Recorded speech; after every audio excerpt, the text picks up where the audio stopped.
بعد فأعوذ بالله من الشيطان الرجيم بسم الله الرحمن الرحيم فلما بلغا مجمع بينهما نسيا حوتهما فاتخذ سبيله في البحر سربا فلما جاوزا قال لفتاه آتنا غداءنا لقد لقينا من سفرنا هذا نصبا قال أرأيت إذ أبينا إلى الصخرة فإني نسيت الحوت ما أنسانيه الشيطان أن أذكره واتخذ سبيله في البحر عجبا قال ذلك ما كنا نبغي فارتدا على آثارهما قصصا فوجدا عبدا من عبادنا آتيناه رحمة من عندنا وعلمناه من لدنا علما قال له موسى هل أتبعك على أن تعلمني مما علمت رشدا قال إنك لن تستطيع معي صبرا وكيف تصبر على ما لم تحط به خبرا قال ستجدني إن شاء الله صابرا ولا أعصي لك أمرا قال فإن اتبعتني فلا تسألني عن شيء حتى أحدث لك منه ذكرا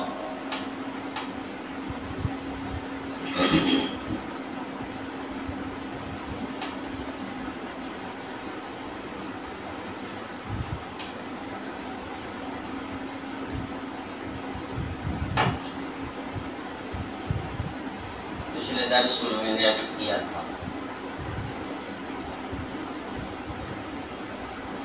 کہ اصحاب کہف کا واقعہ بیان کرنے کے بعد قرآن اسی طرح کا ایک عبرتناک اور عجیب القدرت واقعہ ان آیتوں میں ذکر فرما رہے ہیں،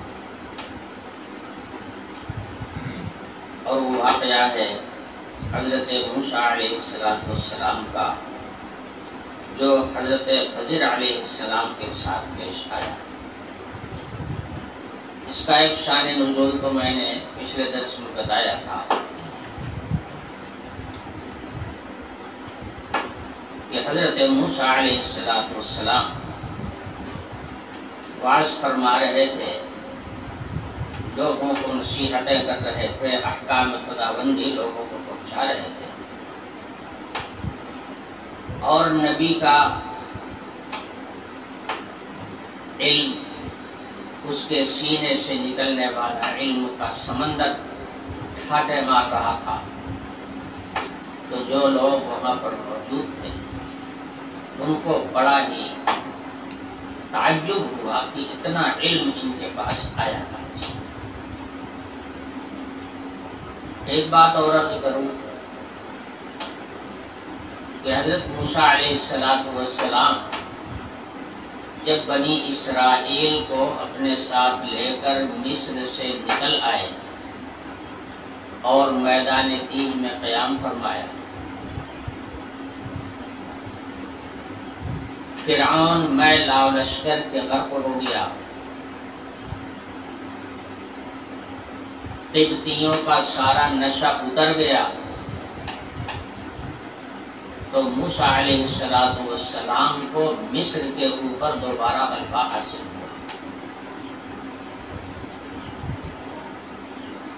اور جب حضرت موسیٰ علیہ السلام بنی اسرائیل کو لے کر مصر میں پہنچے تو وہاں پر ایک تقریر فرمائی تھی بنی اسرائیل کے مجمع میں۔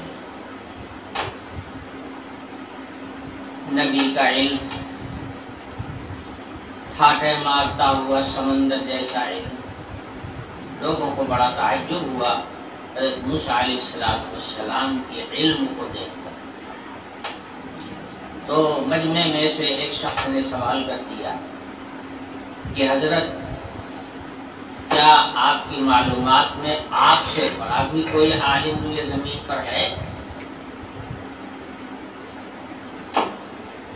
حضرت موسیٰ علیہ السلام نے فرمایا کہ نہیں، اور وجہ اس کی ظاہر ہے کہ حضرت موسیٰ علیہ السلام اللہ کے پیغمبر ہیں، اور پیغمبر کے پاس جو علم آتا ہے وہ ڈائریکٹ باری تعالیٰ کے پاس سے آتا ہے، اور علم کا جو خزانہ ہے وہ تو حق تعالیٰ شان کی ذات ہے، اور پیغمبر کے ساتھ حق تعالیٰ شانہ کا قرب اور حق تعالیٰ شانہ کے پاس سے ڈائریکٹ علم کا فیضان پیغمبروں کے سینے پر ہوتا ہے۔ تو ظاہر ہے کہ اتنا بڑا علم کوئی دوسرا آدمی کہاں سے لائے گا؟ علم دو طرح کا ہوتا ہے، ایک علم ہوتا ہے کسبی، یعنی سیکھنے سے اور محنت کرنے سے، کوشش کرنے سے، جدوجہد کرنے سے حاصل کرتا ہے، یہ علم اکتسابی کہلاتا ہے۔ اور ایک علم ہوتا ہے وہابی۔ وہابی علم وہ ہے کہ اللہ پاک اس کے اس سینے کو کھول دیں اور اس کے سینے پر ڈائریکٹ علوم کا القاء فرمائے، علوم کا فیضان فرمائے۔ تو کسبی علم جو ہے یہ تو محدود ہوتا ہے، لیکن وہابی علم تو بڑا غیر محدود ہوتا ہے، بہت وسیع ہوتا ہے، اس کا مقابلہ کوئی کر نہیں سکتا، اور نہ وہاں تک ہر ایک کی رسائی ہو سکتی ہے، اس لیے کہ وہ معاملہ تو حق تعالی شان ہوگا اپنے خاص بندوں کے ساتھ ہوتا ہے، اور وہ ان کی مشیت پر موقوف ہے۔ یہ پڑھنے سے، لکھنے سے، لوگوں کے پاس بیٹھنے سے، معلومات حاصل کرنے سے یہ علم حاصل نہیں ہوتا، یہ تو پروردگار عالم کی جانب سے دلوں پر القاء ہوتا ہے۔ اب ظاہر ہے کہ حضرت موسیٰ علیہ السلام کا جو علم ہے وہ اکتسابی تو ہے نہیں، وہ تو وہابی علم ہے، تو بھلا ان کے جیسا عالم دنیا میں اور روئے زمین پر کون پایا جائے گا؟ اس لیے حضرت موسیٰ علیہ السلام نے فرمایا کہ نہیں، مجھ سے بڑا عالم روئے زمین پر کوئی دوسرا نہیں ہے، میں اللہ کا پیغمبر ہوں، میں اللہ کا رسول ہوں، مجھے رسالت کا مقام عطا کیا گیا ہے، اور میرے پاس علم کا فیضان ڈائریکٹ ہے۔ بات بالکل معقول اور صحیح تھی، مگر یہ طرز تکلم حق تعالی شانہ کو پسند نہیں آیا، اور آگے آنے والے امتیوں کو تاکید کرنا بھی مقصود تھا کہ ایک پیغمبر کی زبان سے نکلے ہوئے جو جملے ہوتے ہیں وہ قابل اتباع ہوتے ہیں، مگر یہ قول جو ہے وہ قابل اتباع نہیں ہے،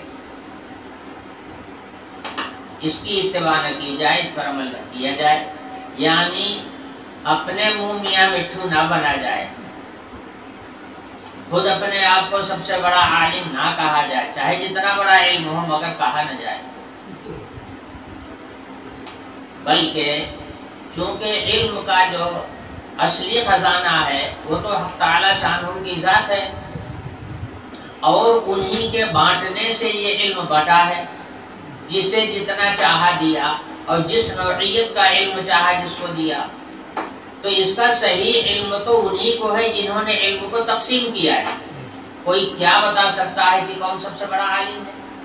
وہ تو وہی بتاویں جنہوں نے علم سب کو دیا ہے، کہ انہوں نے کس کو کتنا دیا وہی بتا سکتے ہیں، دوسرا کون بتائے گا؟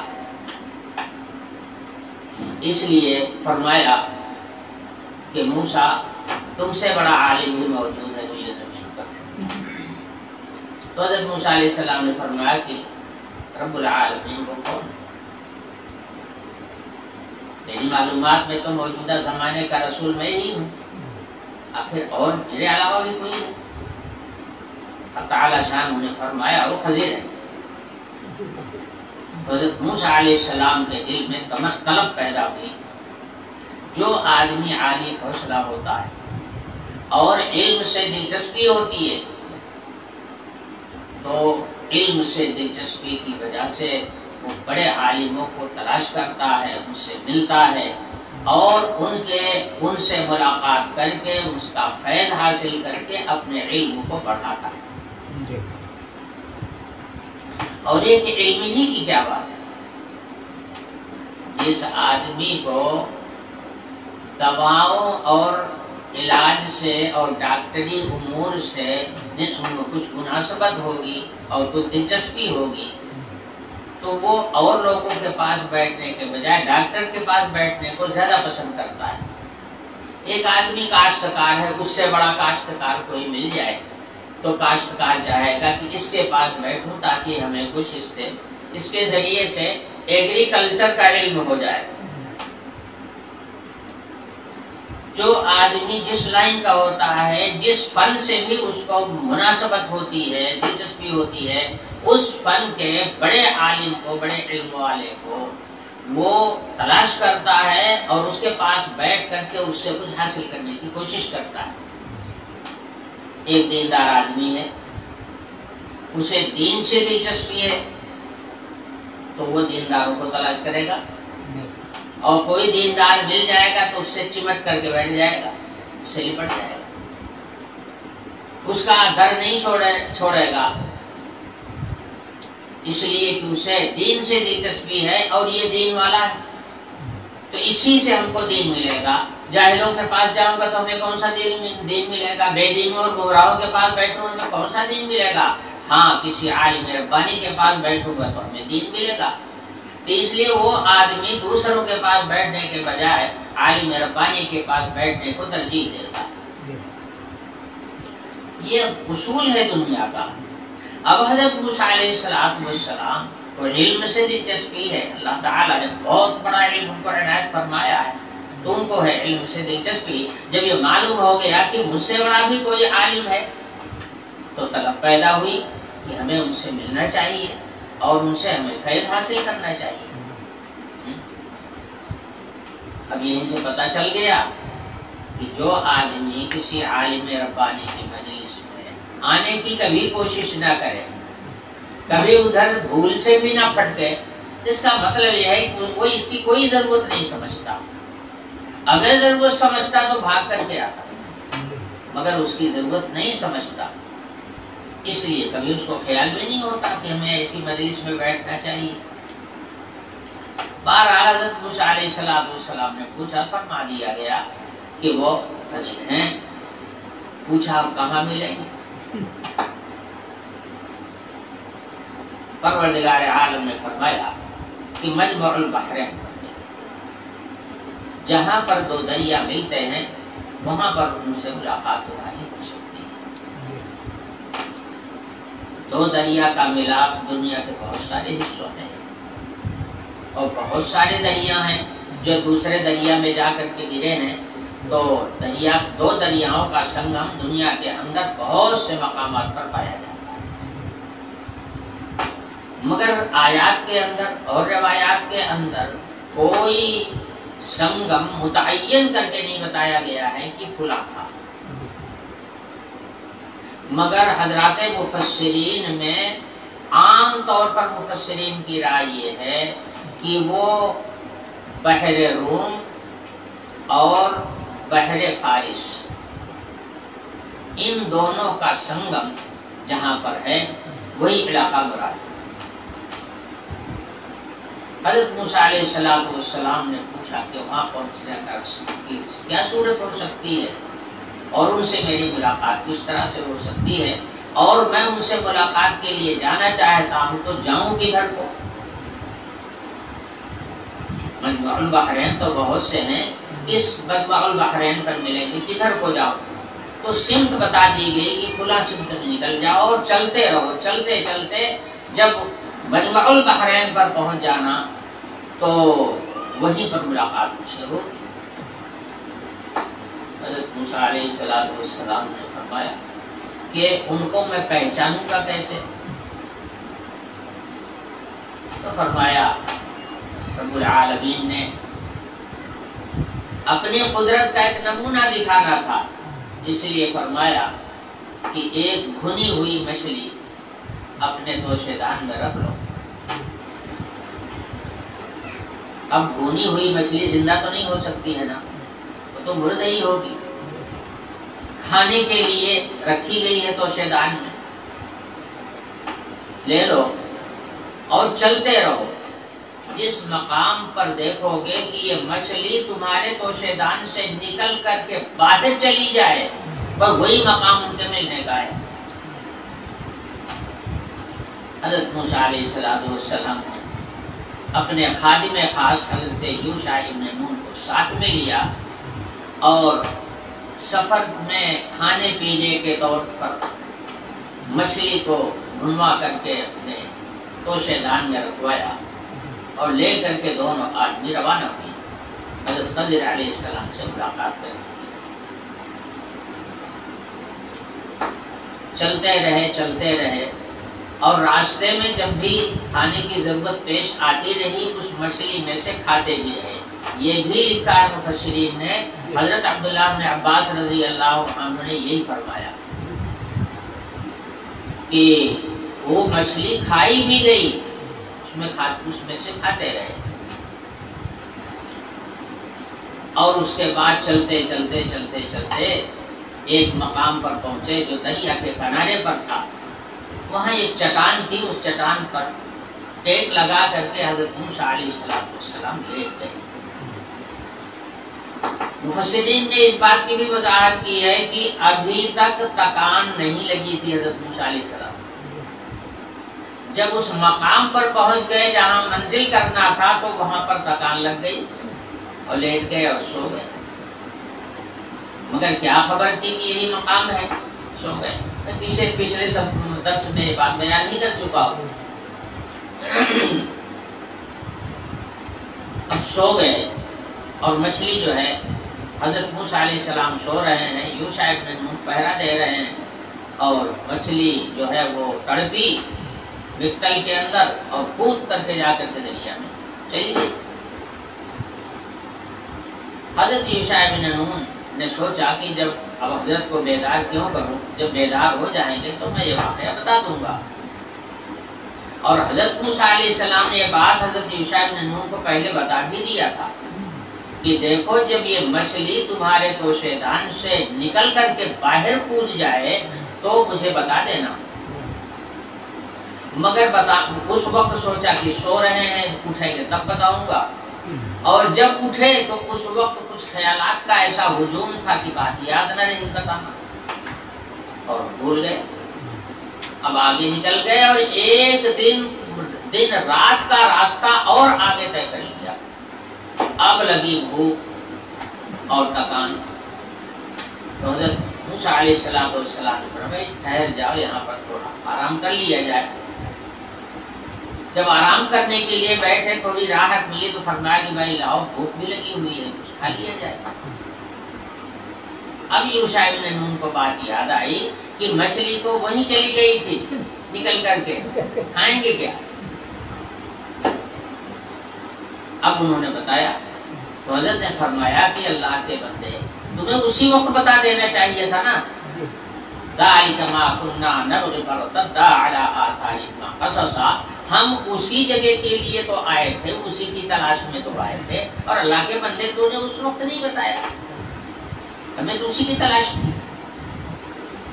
اب دونوں صاحب جو ہیں وہاں سے واپس ہوئے، اب ایک دن رات کا راستہ طے کر لیا تھا، اب دوبارہ اس کی طرف واپس آ رہے ہیں اور اپنے نشان قدم کو دیکھتے ہوئے چلے آ رہے ہیں۔ اس مچھلی کے سمندر میں جانے کو قرآن پاک 3 آیتوں میں بتایا گیا، فَاتَّخَذَ سَبِيلَهُ فِي الْبَحْرِ سَرَبًا۔ مچھلی جب توشے دان سے نکلی تھی تو اس نے سمندر میں سرنگ بنا لیا تھا۔ کیا مطلب؟ مچھلی جس راستے سے جا رہی تھی ادھر کا سارا پانی جم گیا اور بیچ میں راستہ بن گیا جیسے کہ سرنگ ہوتی، اس طرح سے مچھلی گئی، اور یہ سرنگ برقرار رہی۔ اب یہاں سے جب واپسی ہوئی، امام بخاری رحمۃ اللہ علیہ نے اس کو 2 طرح سے ذکر کیا ہے روایات کی روشنی میں۔ ایک تو یہ ذکر فرمایا کہ ادھر سے واپس آئے تو اپنے نشان قدم کو تلاش کرتے ہوئے آئے کہ کہیں راستہ بھٹک نہ جائیں، ہمیں اسی جگہ پہنچنا ہے جہاں سے نکلے تھے، اس لیے نشان قدم کو دیکھتے ہوئے اس مقام پر پہنچے۔ بعض مفسرین کا خیال یہ ہے کہ یہیں پر آس پاس میں حضرت خضر علیہ السلام سے ملاقات ہو گئی، مگر دوسری روایت حضرت امام بخاری رحمۃ اللہ علیہ نے جو ذکر کیا ہے وہ یہ ہے کہ جب اس مقام پر واپس آئے ہیں تو مچھلی کی وہ سرنگ برقرار تھی. تو یوشع ابن نون نے بتایا کہ اسی جگہ پر مچھلی گئی ہے اور جدھر سے گئی ہے دیکھ لیجئے یہ سرنگ بنی ہوئی ہے. تو حضرت موسیٰ علیہ السلام اس سرنگ میں داخل ہوئے، اس سرنگ میں داخل ہو کر کے چل کر کے آگے گئے تو بیچ سمندر میں شاید کوئی جزیرہ تھا، نم زمین تھی وہاں کی، اور اس جزیرے پر سمندر کے بیچ میں جب پہنچے ہیں، اس لیے کہ روایات میں علی کبد البحر کا لفظ آیا ہوا ہے، سمندر کی چھاتی پر جب پہنچے ہیں تو وہاں پر ایک صاحب سبز رنگ کی چادر اوڑھے ہوئے زمین پر لیٹے ہوئے، سبز رنگ کی چادر تھی، وہ لیٹے ہوئے تھے اور اپنا چہرہ ڈھکے ہوئے تھے. حضرت موسیٰ علیہ السلام نے وہاں پہنچ کر کے کہا السلام علیکم. سمجھ گئے کہ یہی ہے اور کوئی دوسرا یہاں تو دکھائی نہیں پڑ رہا ہے، یہی ہے. تو سلام کیا انہوں نے السلام علیکم. تو حضرت خضر علیہ السلام نے کہا کہ کون آدمی ہو تم؟ یہاں تو یہ سلام کا السلام علیکم کہنے کا کوئی رواج نہیں ہے، یہاں کوئی ایسا کہنے والا نہیں ہے، تم کہاں کے رہنے والے ہو، کون ہو؟ تو حضرت موسیٰ علیہ السلام نے فرمایا کہ میں موسیٰ ہوں. تو حضرت خضر علیہ السلام نے کہا کیا بنی اسرائیل کے موسیٰ؟ جس سے پتہ چلتا ہے کہ حضرت خضر علیہ السلام کو پہلے سے معلوم تھا کہ اس زمانے کا جو سب سے بڑا پیغمبر ہے وہ حضرت موسیٰ علیہ السلام ہے جو بنی اسرائیل میں مبعوث ہوئے ہیں. اس کا علم حضرت خضر کو پہلے سے تھا. اب اطمینان ہو گیا. اب حضرت خضر علیہ السلام نے فرمایا کیوں آئے ہو یہاں؟ تو حضرت موسیٰ علیہ السلام نے فرمایا کہ حضرت میں آپ کے پاس علم حاصل کرنے کے لیے آیا. حضرت خضر نے کہا کہ جب تم بنی اسرائیل کے آدمی ہو تو بنی اسرائیل کی ہدایت کے لیے تو اللہ پاک نے کتاب تورات نازل کی ہے، تو کیا تورات کا علم اور بنی اسرائیل کی مشغولیات اور مصروفیات تمہارے لیے کافی نہیں تھی؟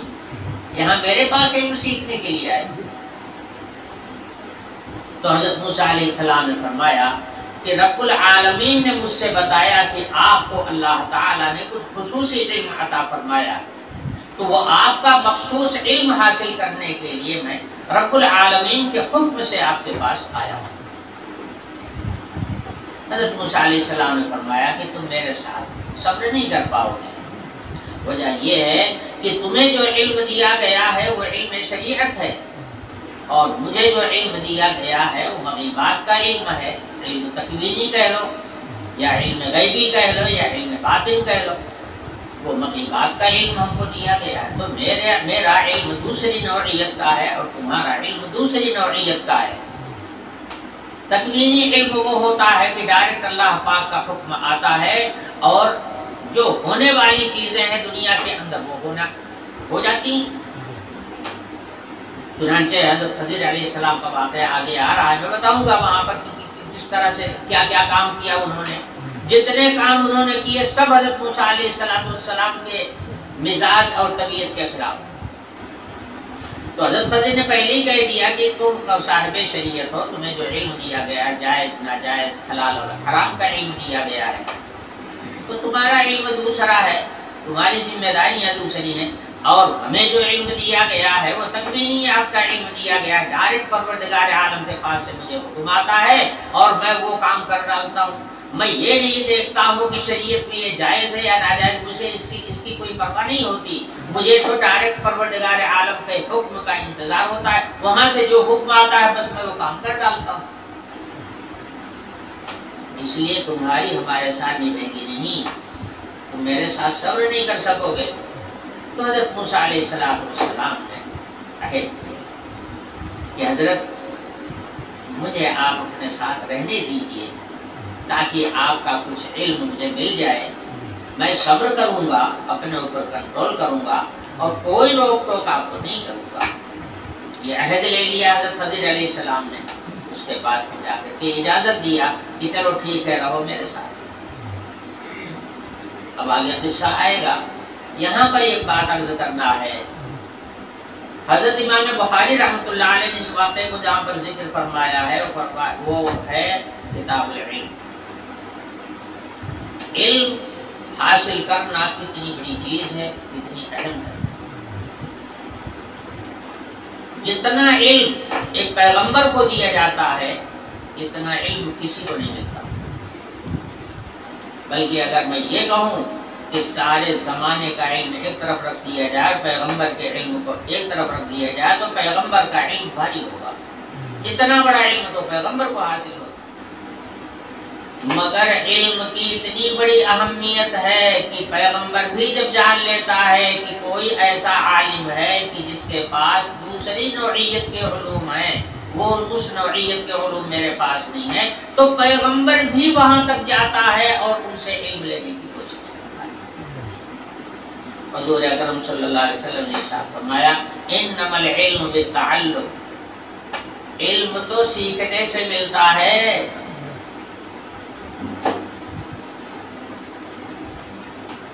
والفقہ بالتفقہ، اور دین کی سمجھ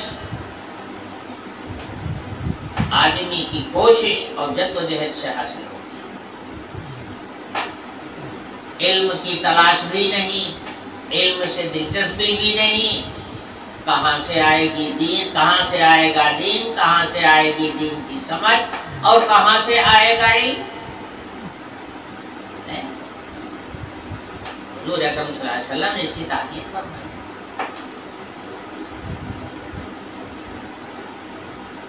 حضرت امام بخاری رحمۃ اللہ علیہ نے ذکر کیا ہے کہ حضرت جابر بن عبداللہ رضی اللہ عنہ صحابی رسول ہیں، ایک حدیث حاصل کرنے کی خاطر انہوں نے 1 مہینے کا سفر کر کے عبداللہ بن انیس رضی اللہ عنہ کے پاس جا کر کے حدیث حاصل کیا ہے، ایک حدیث کی خاطر۔ اور پچھلے زمانے کا سفر پیدل اور اونٹ پر ہوتا، آج کے ہوائی جہاز پر اور ٹرین پر نہیں ہوتا۔ علم حاصل کرنے کے لیے 1 مہینے کا سفر کیا اور خدمت میں حاضر ہو کر کے انہوں نے علم کو حاصل کیا۔ اس ایک حدیث کو سنا اور سن کر کے فوراً واپس چلے۔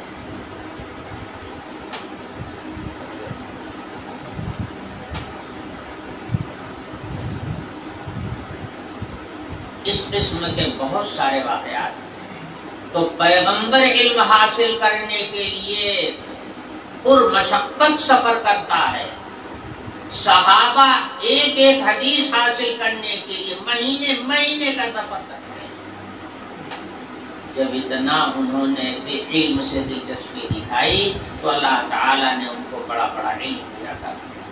تو جو کوشش کرے گا وہ پائے گا، من جدہ وجدہ، اور جو کوشش نہیں کرے گا گھر بیٹھے گا تو اسے وہی گھر ملے گا، علم نہیں ملے گا۔ جس چیز سے دلچسپی ہے وہی ملے گا۔ بہرحال یہ واقعہ ذکر کیا گیا ہے اور آگے کا واقعہ میں آگے بیان کروں گا۔ ایک شان نزول تو اس کا یہ ذکر کیا گیا ہے، دوسرا شان نزول ابن جریر نے اور ابن منذر نے ذکر کیا ہے حضرت عبداللہ بن عباس رضی اللہ عنہ کے روایت سے کہ ایک موقع پر حضرت موسیٰ علیہ السلام نے رب العالمین سے درخواست کی اور سوال کیا کہ رب العالمین آپ کے بندوں میں آپ کو سب سے زیادہ محبوب کون ہے؟ تعالی شانہ نے جواب میں ارشاد فرمایا الذی یذکرنی ولا ینسانی، جو ہمیشہ میرے ذکر میں رہتا ہے اور مجھے کسی وقت فراموش نہیں کرتا، وہ بندہ مجھے سب سے زیادہ محبوب۔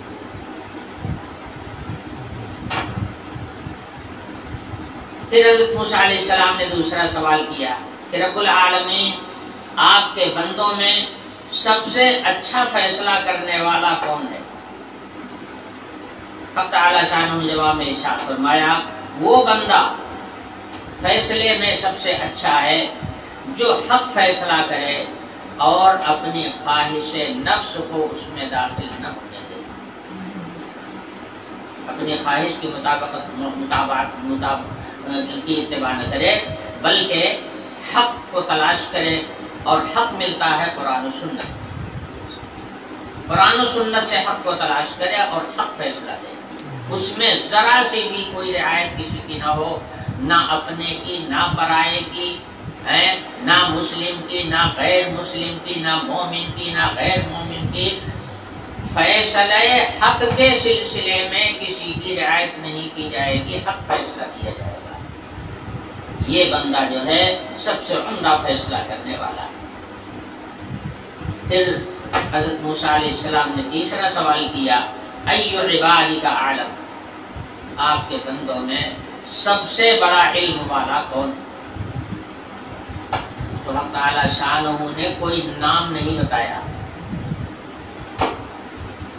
کوئی نام نہیں بتایا، بلکہ یہ فرمایا الذی یبتغی علم الناس الی علمہ، جو آدمی اپنے علم کے اندر دوسروں کے علوم کو لا کے شامل کر لے وہی سب سے بڑا عالم۔ کیا مطلب ہوا؟ اپنے علم پر قناعت کر کے نہ بیٹھ جائے بلکہ آگے سیکھنے کی کوشش کرتا رہے، اور جہاں علم مل جائے وہاں پہنچ کر کے اس کے علم کو حاصل کر کے اپنے علم میں ملا لے، وہی ہے سب سے بڑا عالم۔ تو گویا بڑا عالم بننے کا طریقہ بتا دیا گیا کہ یہ ہے طریقہ بڑا عالم بننے کا، علم زیادہ سے۔ اس کے لیے طالب علم بننا، مدرسے میں داخلہ لینا ضروری نہیں ہے، اصل چیز ہے دلچسپی اور طلب ہو، دلچسپی ہو، تو ہمیشہ زمانے میں علم حاصل کیا جا سکتا۔ حضرات صحابہ کون سے لڑکے تھے جنہوں نے مدرسے میں جا کے داخلہ لیا؟ یہ لوگ تو سب بڑے بوڑھے لوگ تھے، سب کوئی صاحب اولاد تھا، کوئی جاگیردار تھا، کوئی بڑا تاجر تھا، مختلف قسم کے لوگ تھے جو ایمان میں آتے تھے، مگر جب ایمان میں آتے تھے تو بس علم حاصل کرنے کی کوشش کرتے تھے۔ تو اس وقت میں حق تعالی شانہ نے جب فرمایا کہ جو دوسروں کے علوم کو اپنے علم میں شامل کر لے تو وہی سب سے بڑا عالم ہے، تو حضرت موسیٰ علیہ السلام نے سوال کیا کہ رب العالمین اس وقت مجھ سے بڑا عالم کون ہے؟ اگر مجھ سے بڑا بھی کوئی عالم دنیا میں ہو تو میری رہنمائی کی جائے، میں اس سے ملاقات کرنا چاہتا ہوں۔ اس سے پتہ چلتا ہے کہ حضرت موسیٰ علیہ السلام کو حصول علم سے کتنی رغبت تھی کہ اللہ پاک سے پوچھ رہے ہیں کہ اگر مجھ سے بڑا بھی کوئی عالم روئے زمین پر ہو تو مجھے بتایا جائے اور میری رہنمائی کی جائے تاکہ میں ان کا علم حاصل کر سکوں۔ تب حضرت حق تعالی شانہ نے فرمایا کہ تمہیں جو علوم دیے گئے ہیں اس کے علاوہ کچھ علوم اور بھی ہیں، وہ حضرت خضر کو دیے گئے۔ تب حضرت موسیٰ علیہ السلام نے پوچھا تم سے ملاقات کہاں ہوگی، کس طرح سے ہوگی؟ تو فرمایا گیا کہ مچھلی لے لو بھون کر کے اپنے توشے دان میں، جہاں مچھلی چلی جائے چلتے رہو، سفر کرتے رہو، جہاں مچھلی تمہارے توشے دان سے نکل کر کے چلی جائے بس سمجھ لینا کہ یہی آس پاس میں ان سے ملاقات ہو سکتی۔ تب حضرت موسیٰ علیہ السلام وہاں نکلے تھے اور مچھلی لے کر کے گئے۔ اس مچھلی کا حال بھی بتاؤں آپ، اس مچھلی کے متعلق امام ابو شجاع طبری نے لکھا ہے کہ یہ مچھلی میں نے دیکھا، میرے پاس اس قسم کی مچھلی لائی گئی ہے۔ وہ مچھلی ایسی تھی کہ اس کے جسم کے ایک حصے میں تو گوشت پوشت تھا اور ایک حصہ اس کا خالی تھا۔ اس سے یہ پتہ چلتا ہے کہ وہ مچھلی جو زندہ ہو کر کے سمندر میں کودی ہے تو پھر یہی نہیں کہ وہی اکیلے زندہ ہوئی ہے، پھر اس کی نسل بھی اللہ نے چلایا ہے، اور اس کی نسل کی مچھلیاں سمندر کے اندر پائی جاتی ہیں۔ تو امام طبری نے کہا کہ ایک دفعہ ایسی مچھلی میرے سامنے لائی گئی ہے جس کو میں نے اپنی آنکھوں سے دیکھا کہ ایک اس کے جسم کے ایک جانب کا حصہ پورا مکمل تھا اور ایک جانب کا حصہ اس کے اندر نہیں تھا، وہ بلا گوشت پوست کیا۔ ابن عطیہ کا بیان ہے کہ میں نے بھی اس مچھلی کو دیکھا ہے، اور جس جانب میں اس کے گوشت نہیں ہے اس جانب میں اس کے بدن پر صرف ایک جھلی سی ہے، یعنی پتلی سی کھال، اس کی کھال جو ہوتی ہے مچھلی کی وہی ایک لگی ہوئی ہے، اس پر نہ گوشت ہے نہ کچھ بھی نہیں۔ اب ابن عطیہ بہت بڑے عالم ہیں، اور امام طبری تو امامت کا درجہ، امام کا درجہ رکھتے ہیں، اتنے بڑے بڑے، یہ غلط بات تو نہیں کہہ سکتے، اپنا تجربہ بتا میرے سامنے آئی۔ اور عام طور پر مفسرین نے لکھا ہے کہ اس مچھلی کی نسل دریا میں پائی جاتی ہے، مگر اس کی نسل چلی ہے اسی مچھلی سے، اسی مچھلی سے چلی۔ پتہ چلا کہ یہ مچھلی اول تو بھونی ہوئی تھی، مردہ تھی، دوسری بات یہ ہے کہ ایک حصہ اس کا کھایا جا چکا تھا، ایک ہی حصہ اس کا باقی تھا۔ اب اس کا گوشے دان سے زندہ ہو کر کے نکل آنا اور نکل کر کے سمندر میں چلا جانا، پھر سرنگ کا بن جانا، اور اسی سرنگ کے راستے سے جب حضرت موسیٰ علیہ السلام جاتے ہیں تو جزیرے میں جا کر کے حضرت خضر علیہ السلام سے ملاقات ہوتی ہے، تو اس مچھلی کا زندہ ہونا اور اس کے بعد اس کے راستے میں سرنگ کا بن جانا، اور پھر اس مچھلی کا سمندر میں کودنے کے بعد میں صاحب اولاد ہونا، یعنی اس سے اس کی نسل کا چلنا، یہ سب تعجب در تعجب نہیں کی بات نہیں ہے تو کیا ہے؟ اور میں تو یہ سمجھتا ہوں کہ یہ واقعہ ایسا تھا کہ دنیا کے لوگ اس کا انکار کر دیتے ہیں۔ ایسا کیسے ہو سکتا ہے؟ مردہ مچھلی وہ بھی کھائی ہوئی اور پھر زندہ ہو جائے، کیسے ہو سکتا ہے؟ جیسے تمام معجزات کا دنیا انکار کرتی ہے، اس معجزے کا بھی انکار کرتی۔ اس لیے پروردگار عالم نے ان انکار کرنے والوں کی زبان کو بند کرنے کے لیے اس مچھلی کی نسل چلا دیا، اور سمندر کے اندر وہ مچھلی آج بھی پائی جاتی ہے، جو انکار کرے اس کو مچھلی دکھا دی جائے کہ دیکھ لو یہ۔ انبیاء علیہ السلام کے جتنے معجزات ہیں وہ سب صحیح ہیں، سچ ہیں، برحق ہیں، کسی میں شک و شبہ کی گنجائش نہیں ہے۔ قرآن نے کہا تھا فرعون جس وقت ڈوب رہا تھا بحر قلزم میں، تو اس نے کہا کہ آمنت برب ہارون و موسیٰ، اب یقین آیا اسے تو کہنے لگا کہ موسیٰ اور ہارون کا جو رب ہے اب میں اس پر ایمان لاتا ہوں۔ مرنے کے وقت میں جب دیکھا کہ تباہ ہو رہا ہوں تو اس وقت اس نے کہہ دیا کہ میں ایمان لاتا ہوں۔ تو چونکہ مرنے کے وقت کا ایمان معتبر نہیں ہے، مگر اس کے اس ایمان کا دعویٰ کرنے پر اور اس کا اعلان کرنے کی وجہ سے جسے فرشتے سن رہے تھے، پروردگار عالم نے کہا الیوم ننجیک ببدنک لتکون لمن خلفک آیہ، ٹھیک ہے اب میں تیرے بدن کو محفوظ رکھوں گا، تیرے بدن کو میں نجات دوں گا، محفوظ رکھوں گا۔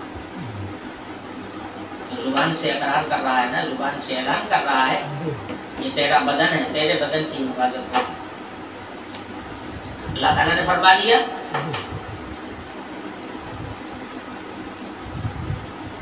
لکھا ہے مفسرین نے کہ فرعون کی لاش سمندر میں 3000 برس تک رہی، 3000 برس تک۔ وہ اگر آپ لوہا ڈال دیتے پانی کے اندر تو وہ بھی گل جاتا۔ 3000 سال تک اس کی لاش پانی میں پڑی رہی، 3000 سال کے بعد نکالی گئی، ویسی کی ویسی تھی۔ اس کے بعد اس زمانے کے بادشاہ نے اس کی لاش کو لے جا کر کے مصر کے میوزیم میں محفوظ کر دیا، اور مصر کے میوزیم میں آج بھی اس کی لاش موجود ہے۔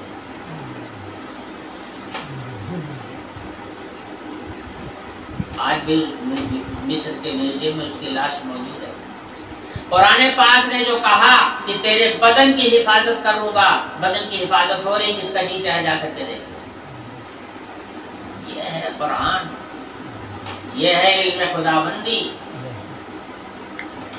یہ ہے پیغمبروں کا معجزہ۔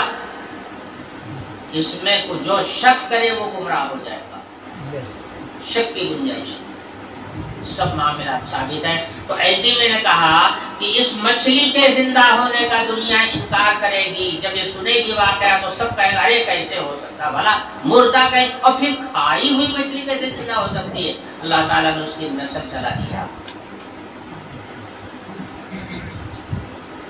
حضرت شیخ فخر الدین سابق شیخ الحدیث دارالعلوم دیوبند نے فرمایا کہ اس مچھلی کی نسل دریائے نیل میں مصر کے اندر آج بھی پائی جاتی ہے۔ ایک دو گواہی نہیں ہے، سینکڑوں گواہیاں اس کے اوپر موجود ہیں۔ یہ ہے پیغمبر کے معجزات۔ تو فلما جاوزا قال لفتاه آتنا غداءنا لقد لقينا من سفرنا هذا نصبا۔ جب تک ان سے ملنے کے مقام پر نہیں پہنچے تھے تب تک تکان نہیں لگ رہی تھی، اور جب اس منزل پر پہنچ کر آگے بڑھے تو تھکنے لگے۔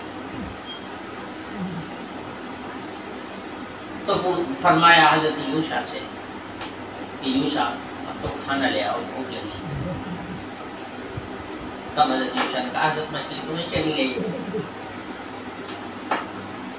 فاتخذ سبيله في البحر عجبا واتخذ سبيله في البحر عجبا۔ اور حضرت عجیب و غریب انداز سے وہ مچھلی سمندر میں گئی ہے، تعجب خیز بات ہے۔ یہی ہے کہ جدھر سے گئی ہے سرنگ بن گئی ہے۔ اب ایک دن رات کا راستہ طے کیا، پھر واپس ہوئے تو ایک دن رات لگا ہوگا، 2 دن کے بعد آئے تو وہ سرنگ ویسی کی ویسی بنی۔ شیخ فخر الدین صاحب رحمۃ اللہ علیہ کا کہنا یہ ہے کہ اسی کو انہوں نے ترجیح دیا ہے کہ حضرت موسیٰ علیہ السلام کی ملاقات حضرت خضر سے جزیرے کے اندر ہوئی ہے، اور اس جزیرے میں حضرت موسیٰ علیہ السلام پہنچے ہیں اسی سرنگ کے راستے سے۔ نبی نہ ہوتے تو کسی کی ہمت نہ ہوتی کہ سمندر کے کنارے پر دیکھے کہ سرنگ بنی ہوئی ہے، اور وہ بھی پانی کی سرنگ، تو میں اس کے اندر داخل ہو جاؤں، کسی کی ہمت پڑے گی؟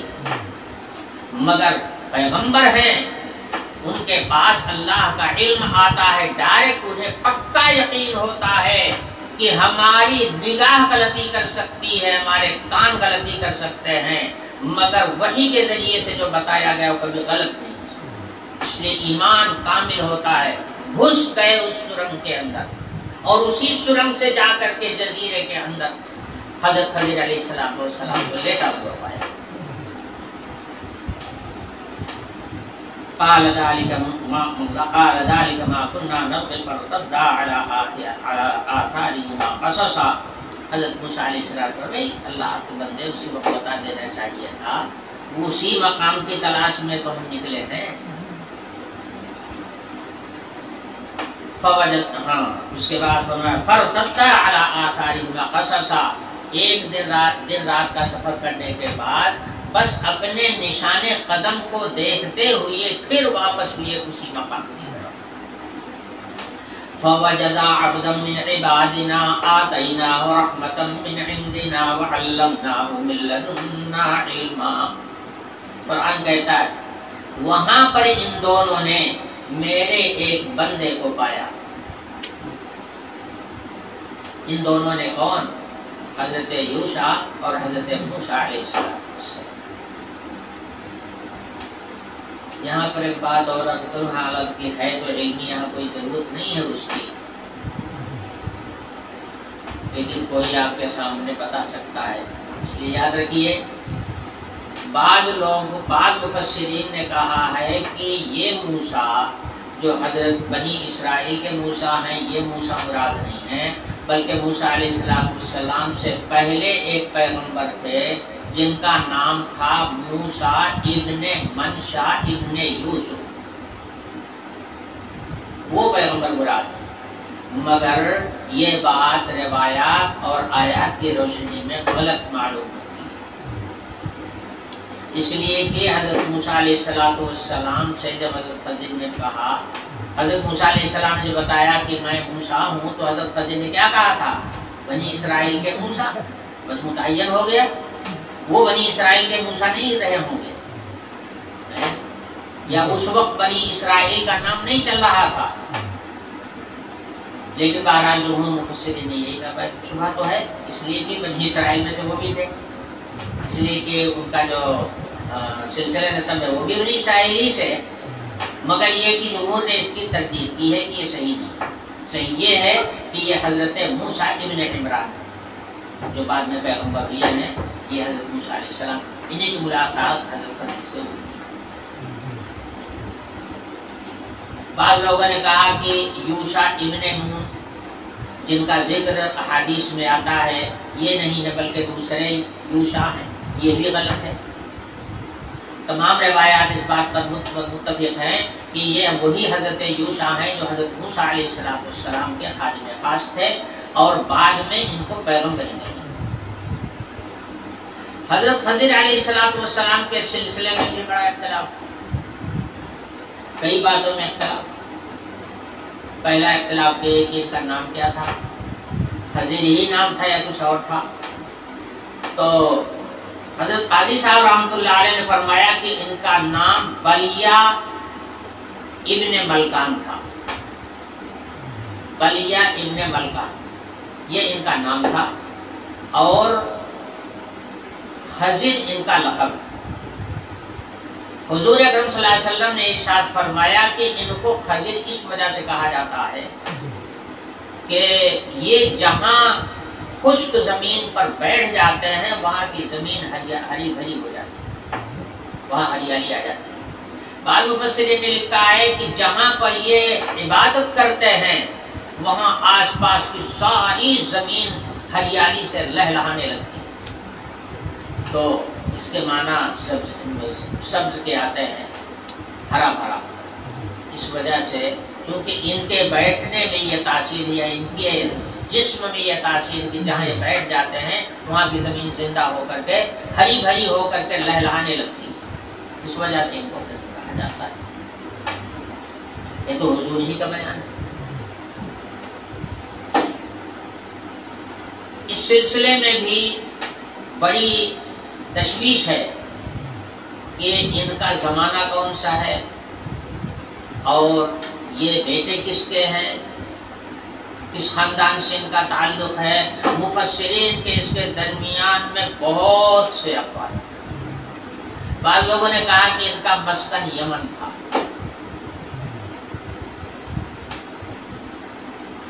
بعض لوگوں نے کہا یہ سکندر ذوالقرنین کے وزیر تھے،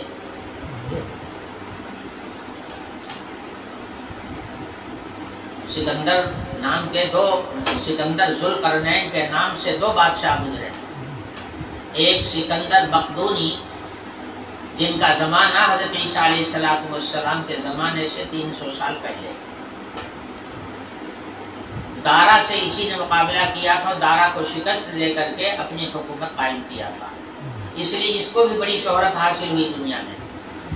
مگر وہ سکندر جن کا قرآن نے ذکر کیا ہے، ان کے متعلق مفسرین کا کہنا یہ ہے کہ یہ حضرت ابراہیم علیہ السلام کے زمانے میں تھے۔